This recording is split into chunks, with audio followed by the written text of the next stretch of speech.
Hello again, fellow homesteaders. Today we're going to be experimenting with different types of natural dyes. We're going to use some plants and some vegetables, maybe a little bit of fruit. We have a little bit of wild berries left that we had picked. If you're interested in seeing about using spices or even food coloring Kool-Aid, which are natural, you can hop on over to the article we have here at New Life on the Homestead about dyeing wool. Wool is a protein or animal-based fiber because it comes from sheep.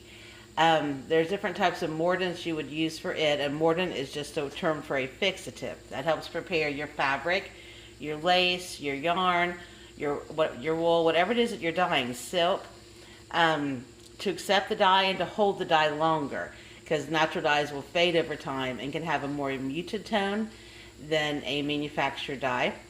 And an article will tell you all about the different types of fixatives and different types of fixatives that are recommended for certain types of fibers and for certain types of natural dyes.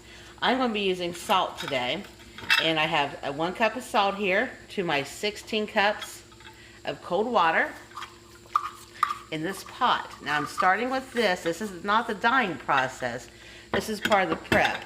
That is why you see how long that it takes in the little recipe kind of section at the bottom, because you need to soak your fabric, simmer it in water and mordant mixture for a good hour so that it's prepared to accept the dye. I am using 100% cotton today.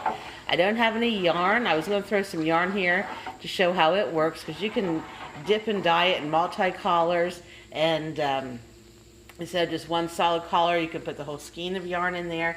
But I have no white yarn at the moment. But what I do have is some white lace. So I'm going to tilt the camera here just a smidge. There's my pot that I just stirred that you probably missed. And you want to stir up your mordant, which I'm using salt. Vinegar is also good for vegetable or plant-based dyes. I'm using salt just because it's cheaper, and because in my experience, it seems to help the dye adhere longer and have less fading. I'm also going to put a smidge of salt in the natural dyes when I make it. I've used vinegar and had really good luck when working with wool, but I've not had such good luck when I've been working with cotton. So I'm just scrounged around the house and found some various different things of white cotton. That's kind of a dingy white cotton. That's from the Grandkids Play Clothes drawer. But once you get your fabric, your yarn, your wool, or whatever in your pot, you stir up the mordant really, really well, and then you mush down your fabric. You don't want to agitate it while it's in there. And I also have, trying to see what all I have room for in the pot. This is some canvas. So I'm going to put it in there.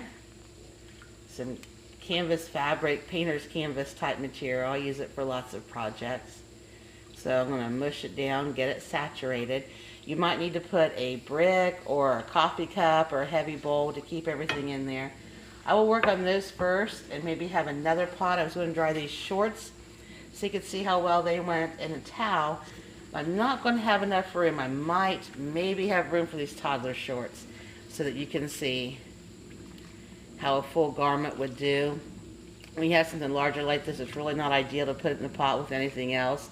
And I maybe should have gotten out the water bath canner pot that was bigger, because you want to make sure there is a free flow of water in between the fabric. But once you get it in there, you do not want to stir it or agitate it. I will skip my towel for this experience. I'm going to turn it on to a simmer, and I'm going to leave it there for an hour. And you want to prepare your fabric. If you're going to be dyeing the same day as you make your dye, you want to start it first so that when your dye is ready, your fabric is ready to go also.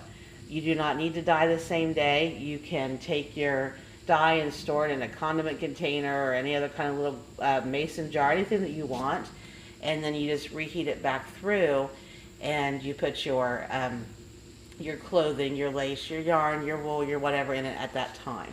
You don't have to do it at the same time, but I want to show you how the different dyes turn out. And I also have here a very faded bowl that did have some stain on, but it's pretty worn off over the years. And this Melissa and Doug puzzle box, or I'm sorry, a T.S. Shore castle box, and it is unstained. So another thing you can use these natural dyes for is as a natural wood stain, and I'm going to let the grandkids have some fun with this and paint with these dyes when we're done with them. I'm not going to need a mordant or anything to prepare it. It will seep into the wood. I've done this with wood blocks, scraps of wood from the garage when my husband was working on a project, and let the kids paint it so they could have some own colored blocks to play with, and whatever colors or designs they want them to. So it's kind of a fun thing to do with making use of your scraps. You can have the kids involved in the project because everything's all natural. Of course, watching them around the stove in the heat, and you can talk about the science of the process.